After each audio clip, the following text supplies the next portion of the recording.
আলাইকুম। শুভ নববর্ষ, শুভ নববর্ষ, শুভ নববর্ষ। সবাইকে নববর্ষের শুভেচ্ছা। কেমন আছো সবাই? আমার সাথে নতুন আরেকটি ব্লগে তোমাদের সকলকেই স্বাগতম।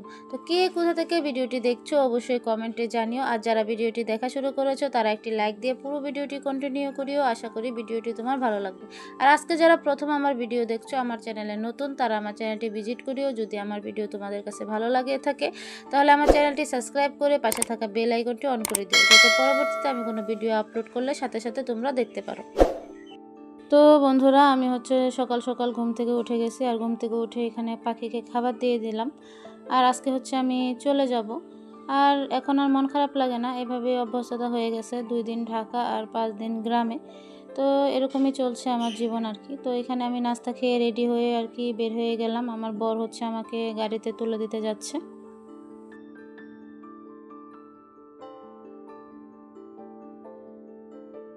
আমি সকাল 6টায় বাসা থেকে বের হয়েছি, কারণ 9টায় স্কুলে থাকতে হবে।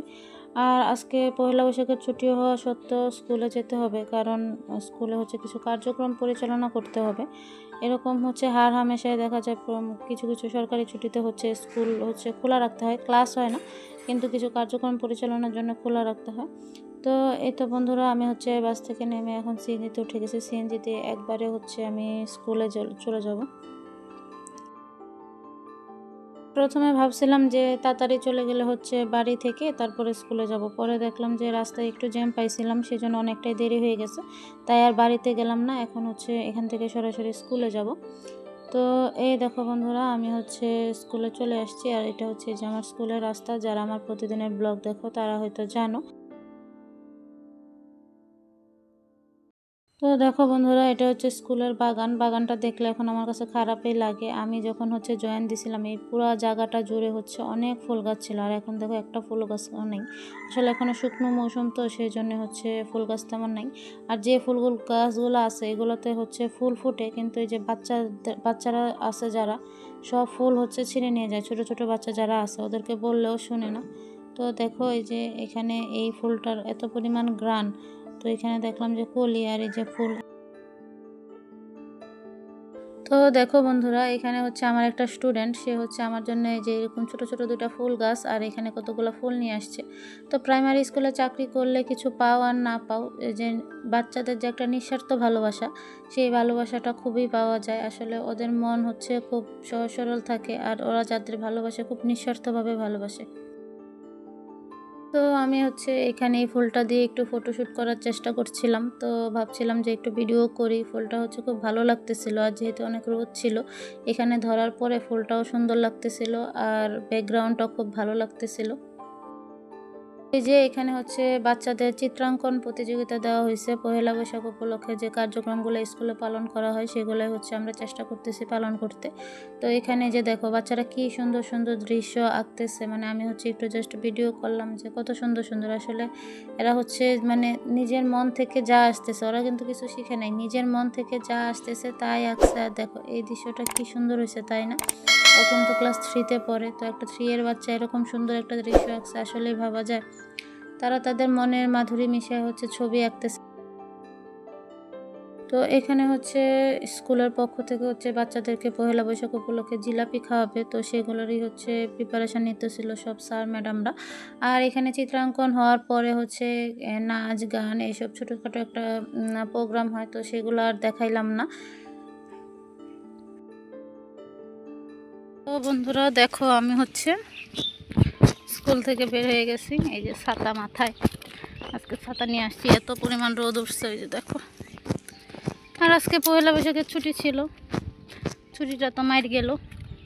আসলে যারা মনে করে যে প্রাইমারি স্কুলে শুধু ছুটি আর ছুটি, আসলে সব ছুটি কিন্তু আমরা পাই না। আমাদের এই যে অনেক সরকারি ছুটিতে স্কুল আসতে হয়, স্কুলে আইসা বিভিন্ন কার্যক্রম পরিচালনা করতে হয়। যে প্রাইমারি স্কুলের চাকরিতে শুধু ছুটি আর ছুটি, সেটা কিন্তু না। আমরা ছুটি পাওয়ার মধ্যে এই যে রোজার মধ্যেই বেশি ছুটিটা পাই।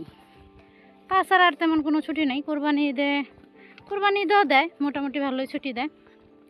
তাছাড়া কিন্তু আর অন্যান্য সরকারি ছুটিতে যেমন সব কিছু বন্ধ থাকে, আমাদের প্রাইমারি স্কুলের কিন্তু অনেক কার্যক্রম বন্ধ থাকে। তো বন্ধুরা, আমি স্কুল থেকে এসে হচ্ছে একটা ভিডিও শ্যুট করছি আমার মামার সবজি বাগান নিয়ে। ভিডিওটি অলরেডি আমার চ্যানেলে আপলোড করা আছে, তোমরা দেখে নিও। দেখলে হচ্ছে বুঝতে পারবা যে এই বাগানটা কত বড় আর কত রকমের ফল গাছ আছে। তো ভিডিও শ্যুট করার পরে আমি হচ্ছে গোসল করে এখানে খেতে বসে গেছি। আর নানু আজকে রান্না করছে হচ্ছে মুরগির মাংস। আমি নানুকে বলতেছিলাম যে পয়লা বৈশাখে সবাই হচ্ছে ইলিশ মাছ খায়, আর তুমি হচ্ছে রান্না করছো মুরগির মাংস। পরে নানু বলতেছে মাছও রান্না করছে। তো এই যে দেখো, এখানে সজনে, আলু আর ডাঁটা দিয়ে সে হচ্ছে বড় মাছ রান্না করছে। তো এখন হচ্ছে খেয়ে নিব। তো আমি হচ্ছে এই যে দুপুরে খেয়ে বের হয়েছি। আর এই যে দেখো দৃশ্যটা, আর এখানে চেয়ার আর স্ট্যান্ড। এখানে হচ্ছে মূলত আমি বসে এখন লাইভ করব, লাইভের সময় হয়ে গেছে। তো এই যে দেখো দৃশ্যটা সুন্দর না? তো যারা বলো যে আমি কোথায় বসে লাইভ করি, তাদের দেখিয়ে দিলাম। এই যে আমার বাড়ি, আর আমি এই যে বাড়ি থেকে বের হওয়ার যে রাস্তাটা, এখানে বসে হচ্ছে লাইভ করি। তো বন্ধুরা দেখো, আজকে হচ্ছে ঢাকা থেকে আসার সময় যে আমার স্ট্যান্ডটা হচ্ছে ভেঙে গেছে। তো এটা রাবার দিয়ে হচ্ছে এখন কোনো মতে হচ্ছে আর কি চালাবো। তো বন্ধুরা, আমি হচ্ছে লাইভ করে এখানে দেখলাম যে এই শশাটা হচ্ছে এখন খাবো। কারণ এইখানে যত শশা আছে সব হচ্ছে চুরে নিয়ে যায়। যে রাস্তা, এই রাস্তা দিয়ে হচ্ছে মানুষ যায়, আর শশা হচ্ছে সব যা শশা ধরে সব ছিঁড়ে ছিঁড়ে খেয়ে ফেলে। তো আমি ভাবলাম যে এটা হচ্ছে যেহেতু একদম রাস্তা থেকে দেখাই যাচ্ছে, তো চুরে নেওয়ার আগে আমিই খেয়ে ফেলি। তো বন্ধুরা, এখন হচ্ছে সন্ধ্যাবেলা। আর সন্ধ্যাবেলা নাস্তা হিসেবে আমার নানু হচ্ছে যে এই পিঠাগুলো ভাজছে। তো এই পিঠাগুলো এখন হচ্ছে আমরা খাবো। তো বন্ধুরা, আজকের ব্লগটা আমি এখানেই শেষ করে দিচ্ছি। ব্লগটা তোমাদের কাছে কেমন লাগছে অবশ্যই কমেন্টে জানিও। নতুন আরেকটি ভিডিওতে ইনশাল্লাহ আবারও দেখা হবে। আল্লাহ হাফেজ।